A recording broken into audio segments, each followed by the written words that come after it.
মানিকপুৰত বিহু নাচ আৰু ঢোল বাদনৰ কৰ্মশালা। বঙাইগাঁও জিলাৰ মানিকপুৰৰ এক অন্যতম সামাজিক সাংস্কৃতিক গোষ্ঠী আকাশ গোষ্ঠীৰ উদ্যোগত চলি আছে ঢোল বাদন আৰু বিহু নাচ কৰ্মশালা। আৰু অহা মাৰ্চ মাহৰ 25 তাৰিখলৈকে চলিবলগীয়া উক্ত কৰ্মশালাত অংশগ্ৰহণ কৰিছে বৃহত্তৰ মানিকপুৰৰ লগতে সৰভোগ ইত্যাদি বিভিন্ন অঞ্চলৰ পৰা অহা বহুতো প্ৰশিক্ষাৰ্থীয়ে।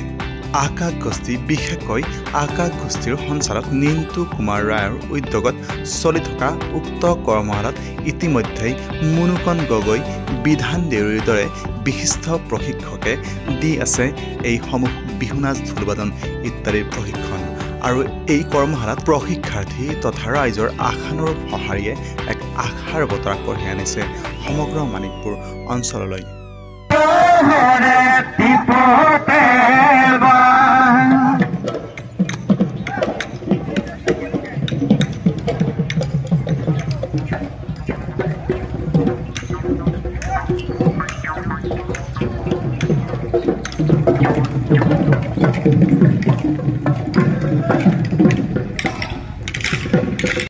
অনুভৱ বুলি ক'ব লাগিলে সঁচাই ভাল লাগিছে, কাৰণ আজি বহু বছৰ মোটামুটি 25 বছৰেই হ'ল এনেকুৱা মই পোৱা নাছিলোঁ। যোৱা বছৰ পালোঁ আৰু এইবাৰ পালোঁ। নিন্টুৱে যিটো কাম কৰি আছে আকাশ গোষ্ঠীৰ তৰফৰ পৰা যিটো কৰ্মশালা চলি আছে, যোৱা বছৰো চলাইছিল, এই বছৰো চলাইছে। আচলতে তেওঁক মোৰ ফালৰ পৰা বিশেষকৈ মই তেওঁক চেলুট জনাব লাগিব, কাৰণ এনেকুৱা অনুষ্ঠান বিশেষকৈ মানিকপুৰত হোৱা নাছিল, ভবা নাছিলোঁ এনেকুৱা যে এটা বহলভাৱে এনেকুৱা এটা কৰ্মশালা চলাব। বিভিন্ন ঠাইৰ পৰা আহিছে সৰু ল'ৰা ছোৱালীয়ে, ঢোল বাদক, বিহু নাচ যিখিনি প্ৰশিক্ষণ লৈছে, হয়তো তেওঁলোকৰ ভৱিষ্যতৰ কাৰণে কিবা এটা হ'লেও শিকিছে। গতিকে অনুভৱ বুলি ক'লে সঁচাই বহুত ভাল লাগিছে, ভাষা নাই, ক'বলৈ ভাষা নাই। ইয়াতো বহুত ফাংচন হয়, বহুত ডাঙৰ ডাঙৰ মানে অভিনেতা আছে, অভিনেত্ৰী আছে, মিউজিচিয়ান আছে, গায়ক আছে, কিন্তু এনেকুৱা অনুষ্ঠান হোৱা নাছিল।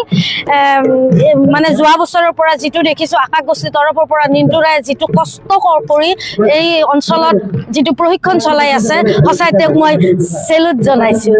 ভাল লাগিছে।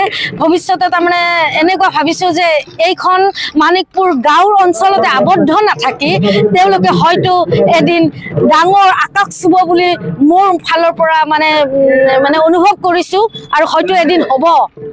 যিটো তেওঁ কষ্ট কৰি আছে, আচলতে তেওঁ যিটো কষ্ট কৰি এনেকুৱা এটা প্ৰশিক্ষণ চলাই আছে, গতিকে মোৰ মনেদি কয় এদিন এই ল'ৰা ছোৱালীখিনি হয়তো এদিন নাম উজ্বলাব ডাঙৰ ডাঙৰ পৰ্দাত।